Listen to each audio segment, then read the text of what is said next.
the Kiwi Health Detective, root cause and lifestyle medicine practitioner. And today I want to tackle the topic of abuse and gaslighting. And I want to start off by saying something which may sound a little strange. And what I'm going to say is, I'm glad that I was abused. Now, why would anybody ever say that? Well, I'll tell you why. Through moving through the experience of being abused and coming out the other side, it taught me how to recognize when one is being abused or manipulated or gaslit. And in this episode, I want to share why it's so important that individually and collectively we learn the power of discernment. So really, this episode is about the power of discernment.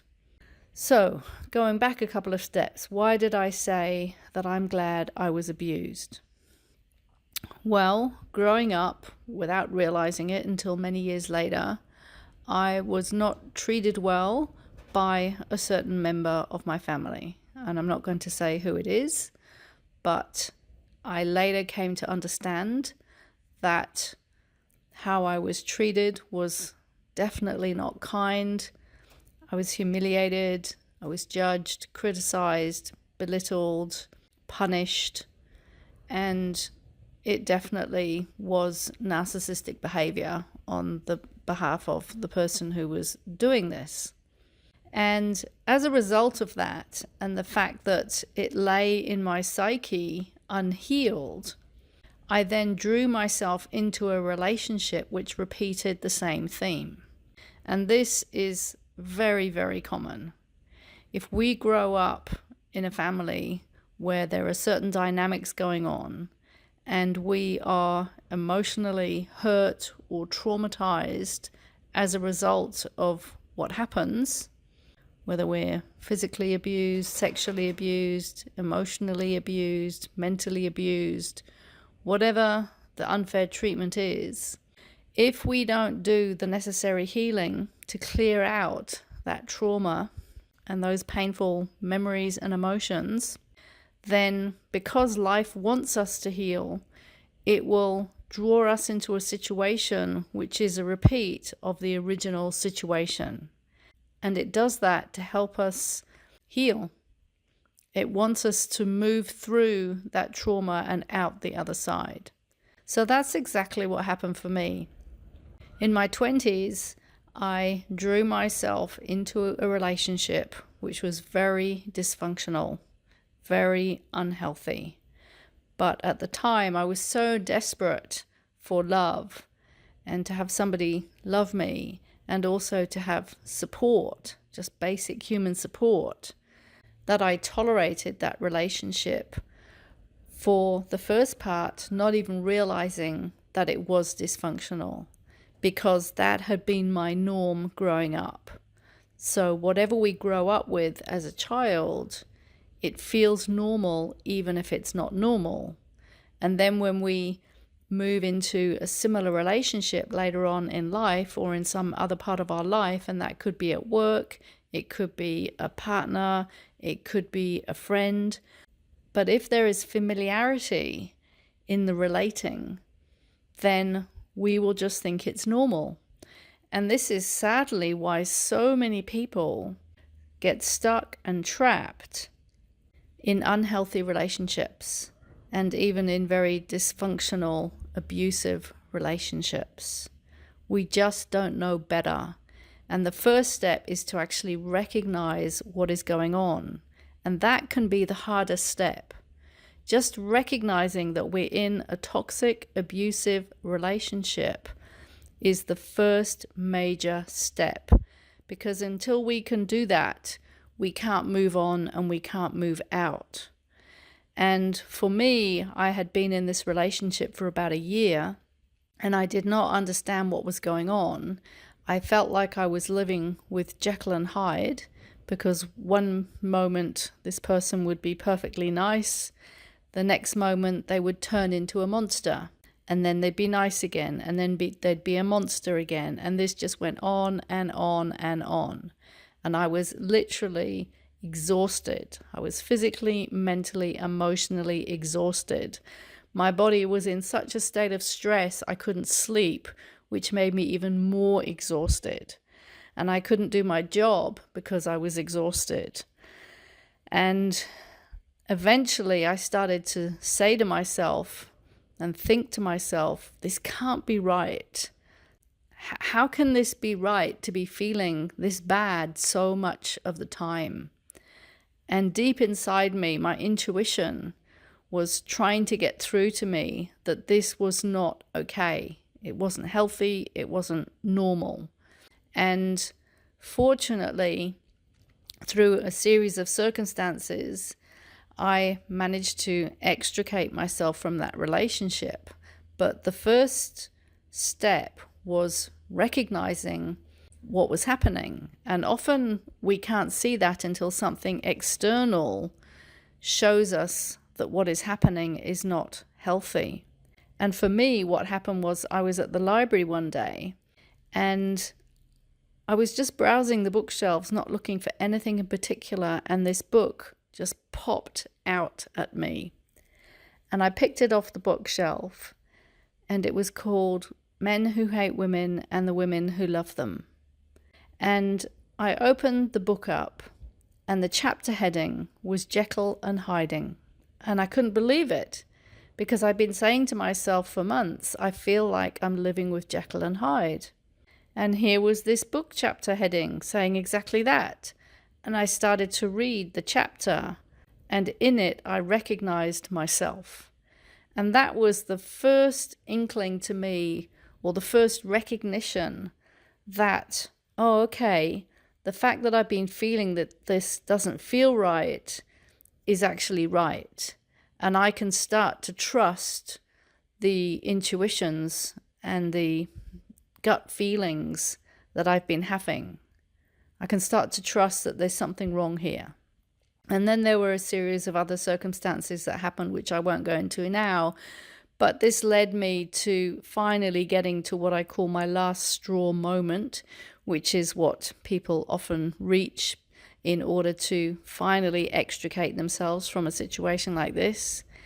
And I had my last straw moment where I thought, that's it. I'm absolutely leaving now, because many times I've said to myself, okay, I'm going to leave, and then he'd be nasty, and then he'd be nice again. I go, okay, well, I'll just give it another go. And then this would continue on, repeat. But I reached my last straw moment, and that was that. I finally made the decision I was going to leave the relationship, and I did.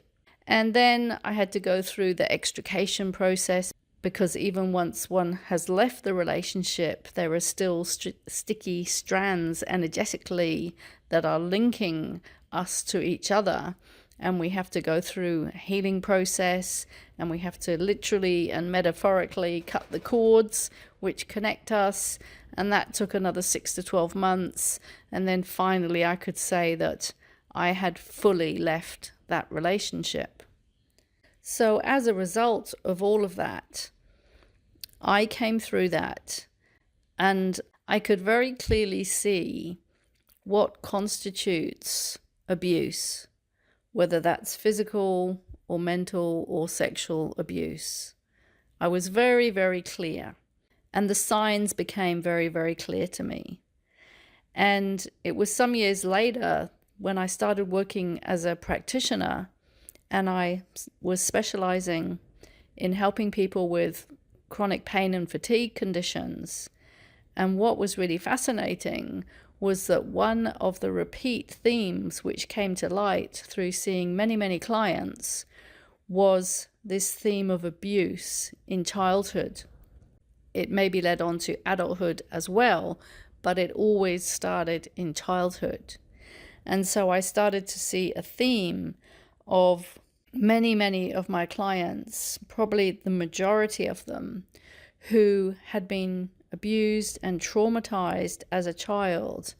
And as a result of that, through unhealthy beliefs, unconscious beliefs, unhealthy behaviors, they had become ill.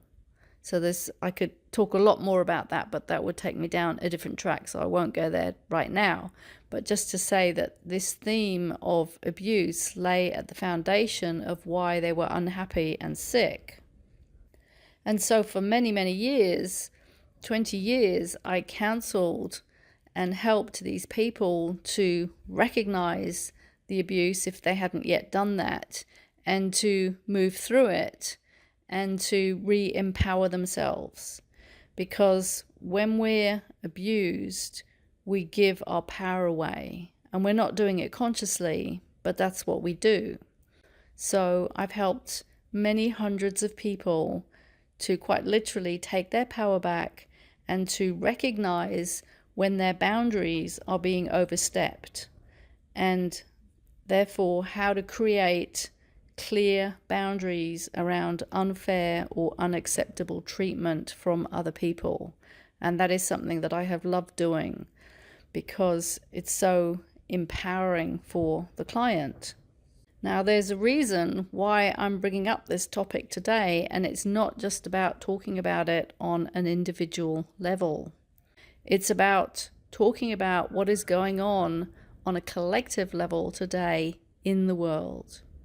Because what is going on individually for people is also going on collectively.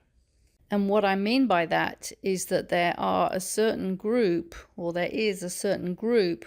of people in the world today who are power hungry and who are abusing populations.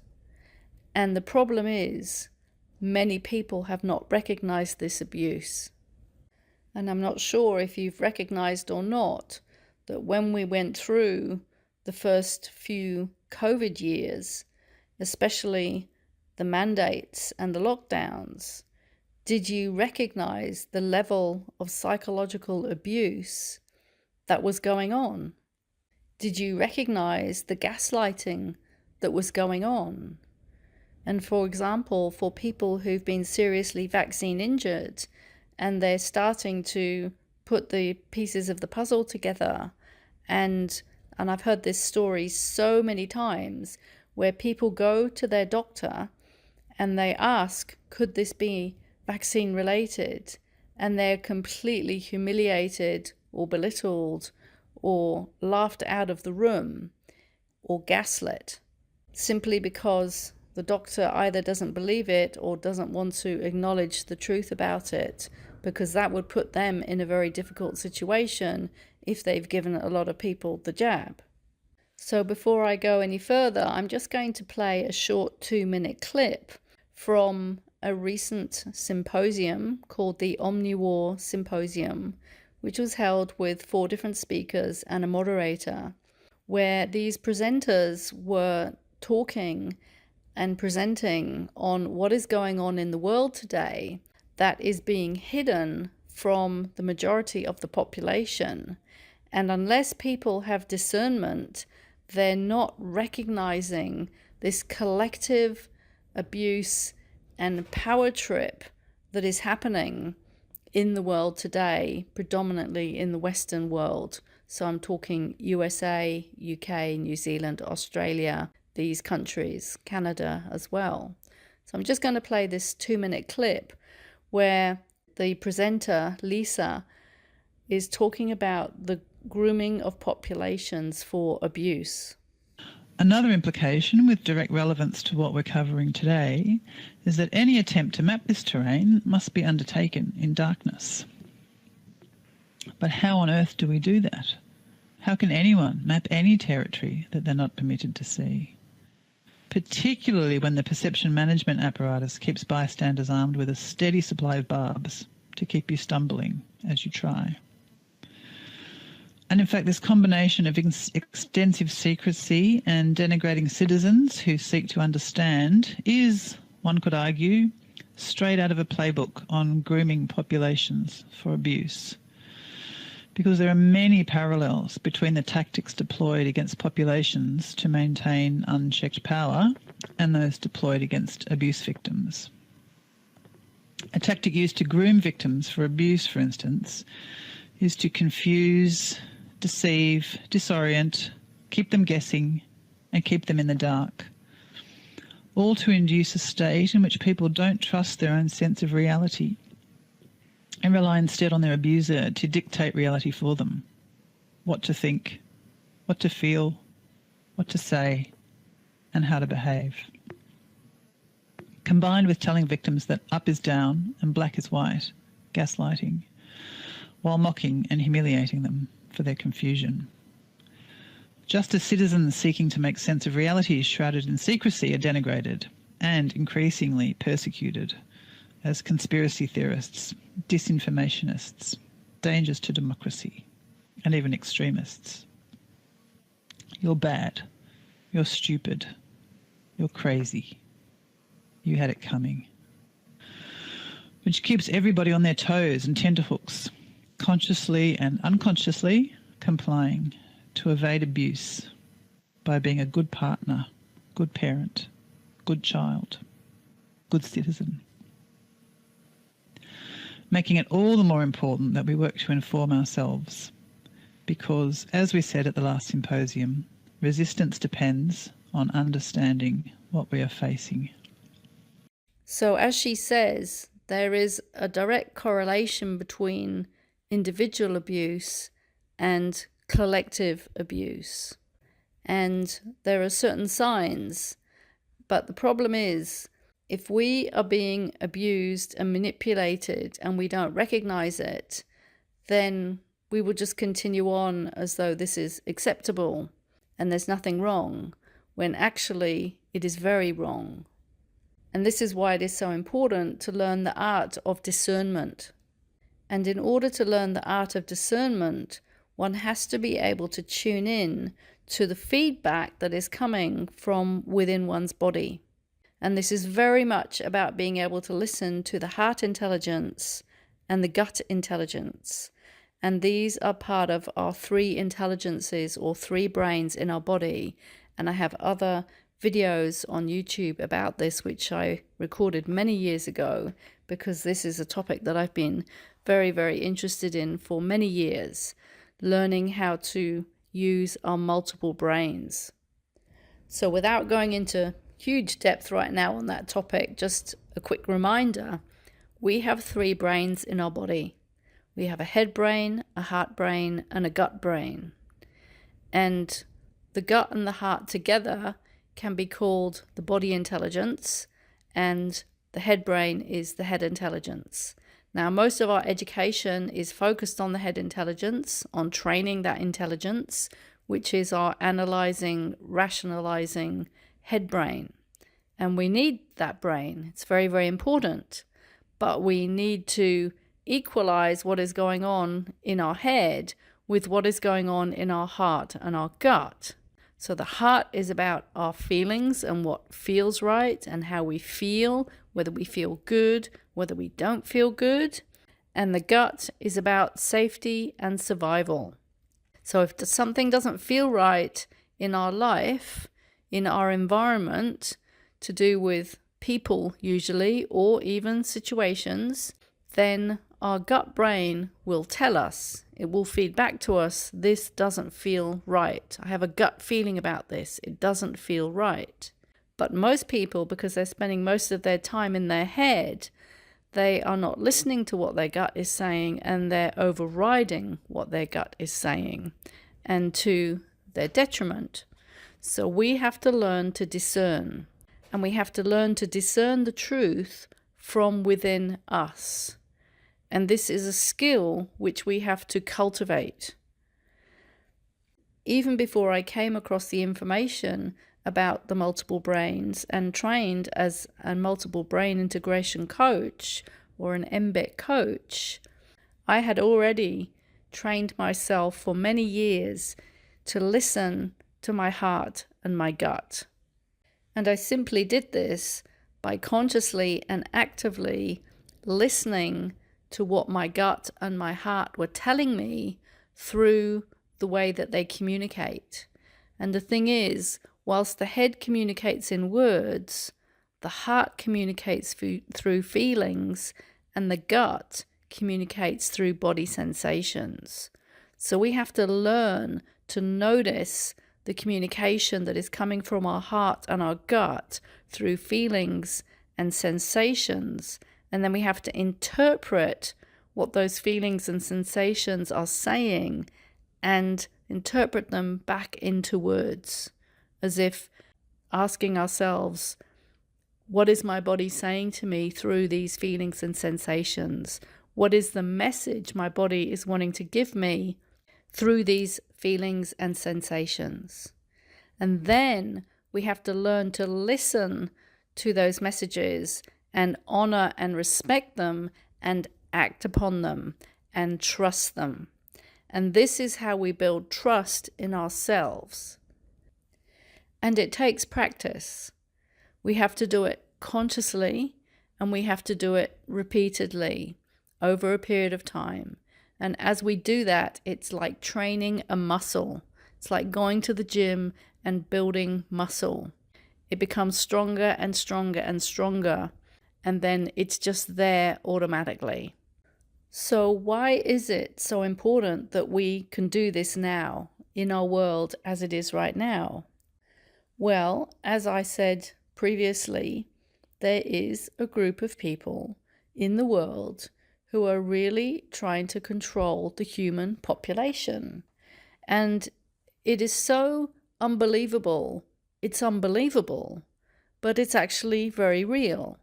And we as humanity have a choice as to whether we're going to accept this or not. Are we going to give our power away on a collective level, or are we going to take our power back? So you may ask, okay, so what are these people planning to do? Now, there are many things that are on the table, but just one of them, which was the main topic of this recent Omnivore Symposium, is what is called neuro war, where they are literally trying to take control of the human brain. That is where the war is being fought. And one of the things that they, whoever they are, is wanting to do is to turn humans into cyborgs. And this is what is called transhumanism.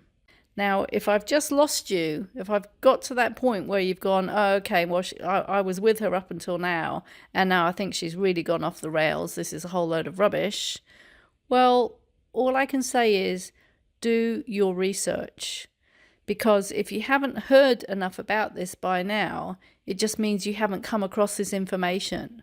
It doesn't mean it's not true and it's not real. It just means that you haven't heard of it yet, and you haven't yet integrated into your consciousness the reality of what is going on. Now, I'm not saying this is going to happen, but this is quite truly an option that is on the table at the moment. Billions of dollars have been put into research and development of turning humans into what is called transhumans or post-humans, and merging us with tech and moving us more and more to becoming robots and having robots live in society, having robots walk along the pavement just like humans do. And at the end of this podcast, I'm going to put a couple of clips from this symposium, just a couple of snippets, which explain this a little bit more. But if you really want to learn about it, then I recommend watching both the 2024 and the 2025 symposium in full, which are around 10 hours altogether. And that's just the tip of the iceberg.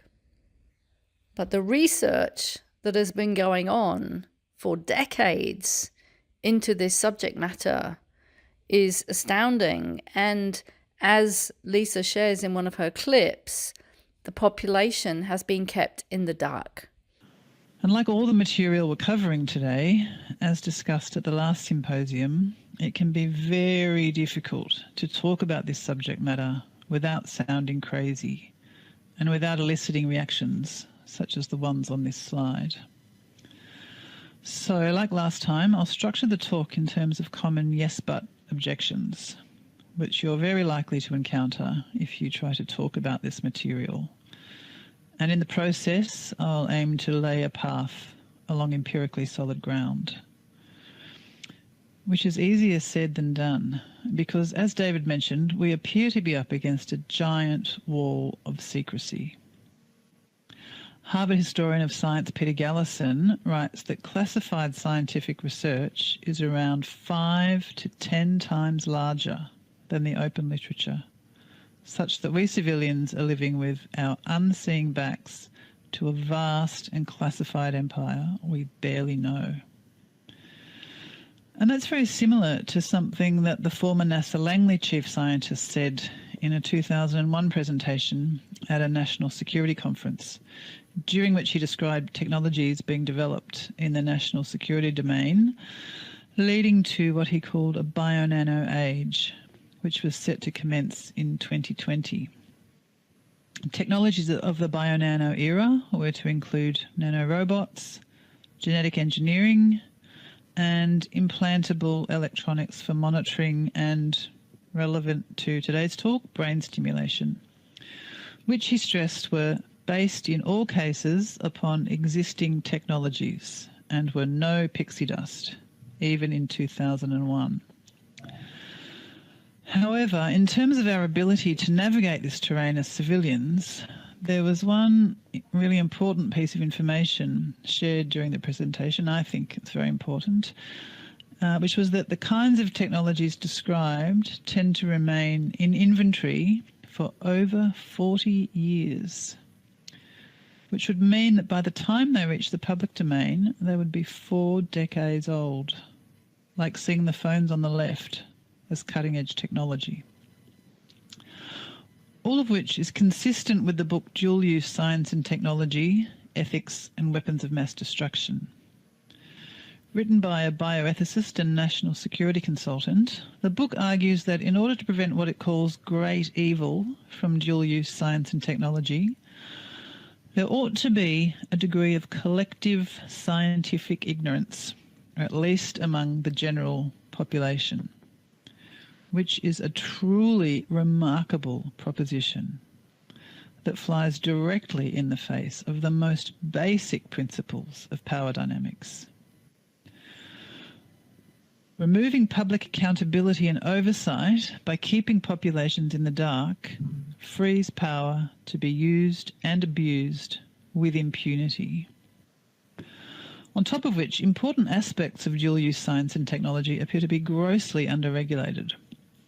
According to neuroethicist and Pentagon advisor James Giordano, in an article on weaponizing brain science, while existing international agreements on biological and chemical weapons limit institutional research, some medical neurobiological technologies might not fall within existing rules, which leaves a gap for shielding military neuroscience behind commercial norms. In other words, neuroweapons behind trade secrets. Giordano adds that products intended for the health market can be, and frequently are, developed for possible employment in military applications, a topic we explored at the last Omnivore Symposium. And within that health market, some of the key components of dual-use neurotechnologies are essentially unregulated, simply by virtue of being nanoscale. As noted in a 2020 paper on the regulation of nanomaterials and nanomedicines, although there is great anticipation surrounding the field, there is currently very little regulatory guidance in this area. Similarly, from pioneers in nanopathology, taking advantage of the virtual absence of rules, nanoproducts are blindly invading the market. End users are kept unaware not only of the dangers, but in many cases they do not even know that they are using a nanoproduct, since declaring their presence is not mandatory. Add to that what appears to be secrecy surrounding aerosolization activities involving dual-use chemicals and pharmaceuticals, at least in the United States, and taking it all together, populations are kept in the dark with respect to everything on this slide. And it's very easy to feel crazy and disbelieve your own eyes and ears when reading information such as this. In fact, dismissing yourself as crazy can be psychologically easier than contemplating the implications of this unchecked power.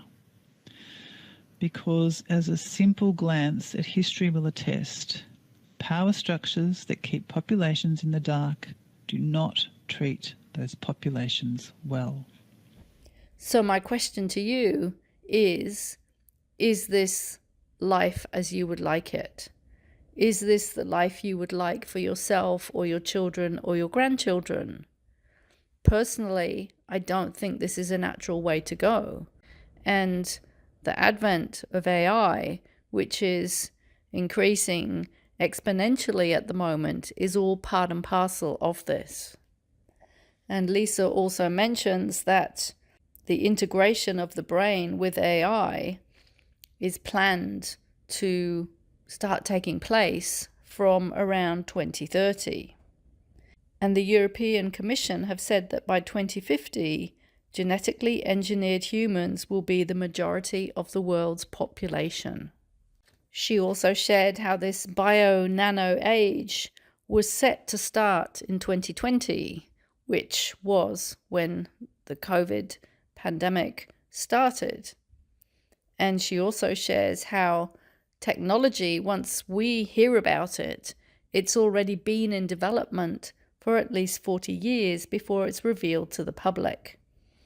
And probably around 20% or less of what is going on in research is known about by the public. So what is happening at the moment is there is a fast tracking of this agenda to this transhumanistic era, but most people are still in the dark and are unaware. So what is interesting is that my work has changed radically in the last couple of years. For 20 years now, I have been head down, fully focused on helping people with their individual health problems, and very much enjoyed doing so. But when COVID hit and I started to learn about the true history of medicine, and then started to learn about this transhumanistic agenda, which is unbelievable but real, I started to see that I need to put my health detective skills to a different use, which was not my choice. It would be much easier for me to spend my time just working with humans one-to-one. But it seems the universe is pushing me in a different direction and wanting me to talk about different things.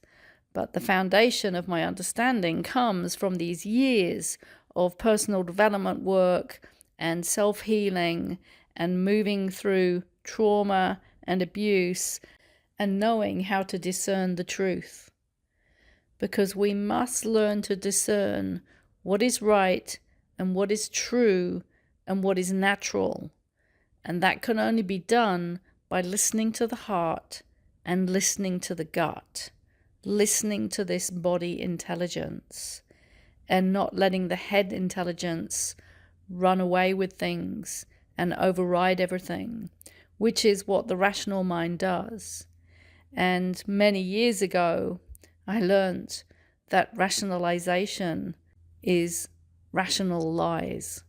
So when we rationalize, it's a rational lie. And that is what people do when they're abused.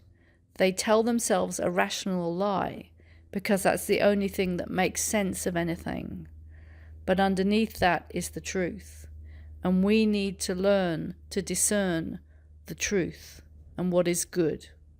So I will leave you with a couple of clips from this symposium, just a very, very short bit of information shared on the symposium from 2024, just giving people a snapshot of what is transhumanism. But please be aware there is so much more than this. And if you truly are interested in learning more about this topic, then I recommend listening to both symposiums in full, which is around 10 hours. And you can find them online by searching Omniwar Symposium. Posthumanism. with transhumanism as a step along the way. So Max Moore, a leading transhumanist philosopher from the 1980s, said that transhumanism is merely a transition stage to posthumanism. And Nick Bostrom, a contemporary leading transhumanist philosopher associated with the Oxford University, has said that transhumans will evolve into a, quote, enhanced post-human species that transcends or supplants humanity. And once again, I could read quote after quote in the same vein. But of course, post means after, which makes humans a thing of the past. So if we begin to understand transhumanism, not as enhancement in the humane sense of the word, but as a project towards a post-human state, it's not a stretch to begin seeing transhumanism as a war on humanity. So in our transhumanism series, we've offered a definition of transhumanism that's cleansed of dogma and positive spin. And that is a project to engineer human biology by technological means on a mass scale. So in terms of the military intelligence project to engineer human biology, I'll be going through primary source material in 3 categories and organising the material in terms of common yes but responses, which you're very likely to encounter if you try to talk about this material. So first is transhumanist futures or strategic vision documents at NASA. So NASA is important to transhumanism's history because shortly after Julian Huxley proposed the term, reportedly to rebadge eugenics following World War II, NASA reported on what it called its cyborg program, which was about engineering man for space, purportedly to improve astronauts' longevity on space flights. And it sought to obtain the maximum integration of man into a man-machine complex. But over the years, NASA experienced some mission creep. By 2001, the NASA Langley chief scientist was speaking at a national security conference about NASA's futures work with over 30 other agencies. And he said that exploding technological revolutions in IT and bio and nanotechnologies at the time were driving humanity towards not just revolutions in warfare, but a new era for humanity, which was set to commence in 2020. And the technological explosions driving that trajectory towards the new bio-nano era included genetic engineering, and prior to birth, implantable electronics, including for brain monitoring and stimulation, nanobots, smart dust, biocomputing, artificial life, and more. And as futuristic as those technologies sound, and no doubt sounded in 2001, he made the point that such technologies remain in inventory for over 40 years and were no pixie dust at the time, which is consistent with historian of science Peter Gallison from Harvard University, who says that classified scientific research is 5 to 10 times larger than what we see in the open literatures, such that we civilians have our backs to what he calls a vast and classified empire we barely know. And in keeping with that stealth mode, NASA said that the technologies underpinning the bio-nano era would be deployed under Trojan horse civilian systems, with civilian in quotes, as in wink wink. And one of the slides laid out NASA's technological ages of humankind, going back to the hunter-gatherer age. And a number of things about this and the entire presentation really stood out as uncannily prescient about what ultimately took place in the COVID era, not least of which was the date, of course, 2020, along with its foundation in societal disruption as opposed to natural resources or farmlands, which arrived right on time in 2020 to enable the worldwide, unprecedented, state-led, mandated, bio-nano, quote, enhancement of the human immune system. along with tele-everything, which the slides foresaw, telemedicine, tele-education, tele-shopping, and weaponised viruses, along with psychological warfare. And another thing that stood out was that the slides declared that the bio-nano era would see the surreptitious nanotagging with microwave interrogation, which means wireless monitoring, of everything and everyone for identification and status purposes, which is quite a remarkable proposition. Surreptitious nanotagging of everyone, presumably populations. So a curious mind has to ask, what status? Whose info? Why? And then in the real 2020, just a month or so after the declaration of a pandemic, Yuval Noah Harari said that COVID-19 was the moment that surveillance went under the skin. And he said that a number of times, which he described as perhaps the most important development of the 21st century. And the obvious question here is, what on earth was he talking about? Then, by 2011, NASA experienced more mission creep. In a technology intelligence database on hundreds of technologies of interest to multi-government activities, NASA described simulated reality that is indistinguishable from real experiences.